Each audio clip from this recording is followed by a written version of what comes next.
আজকে ফেলে দিব এই মাংসগুলো। আরে এই শুনো, তোমার এত বড় মাংসের পিসটা কেন ফেলে দিলে? আরে আমি তো রান্না বান্না পারি না, তাই এই মাংসের পিসটা কি করে খাবো, এই জন্যই ফেলে দিয়েছি। এখন যদি তোমার এই মাংসের পিসটা প্রয়োজন হয় তুমি নিতে পারো, তাতে আমার কোনো সমস্যা নেই। আরে মাংসটা তো এখনো তাজা আছে, আজকে এটাকে দিয়ে মজার একটা রেসিপি তৈরি করে খাবো। ঠিক আছে, তাহলে তো ভালোই হবে, তুমি যেহেতু রান্না পারো এটাকে রান্না করে পেট ভরে খেও। আমি গেলাম। আচ্ছা আচ্ছা ঠিক আছে, তোমাকে অনেক অনেক ধন্যবাদ। যাক ভালোই হলো আজকে। বন্ধুরা তোমরা যদি আপেল খেয়ে থাকো ভিডিওতে লাইক করে দাও, চকলেট খেয়ে থাকলে চ্যানেলটিকে সাবস্ক্রাইব করে দাও, আর তুমি কোন ক্লাসে পড়ো সেটা কমেন্টে লিখে দাও।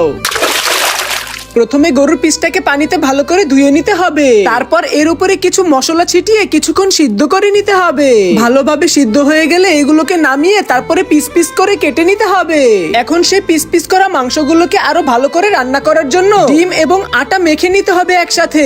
তারপর সেই পিস পিস করা মাংসের উপরে সেইগুলোকে দিয়ে দিতে হবে। এখন সব একসাথে মিশ্রণগুলোকে মাখিয়ে নিলেই হয়ে যাবে রেডি। এরপরে তেলের মধ্যে একে একে পিস পিস করা মাংসগুলোকে ছেড়ে দিতে হবে।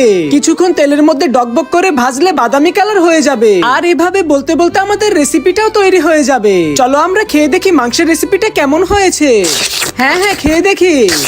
হ্যাঁ অনেক মজা হয়েছে।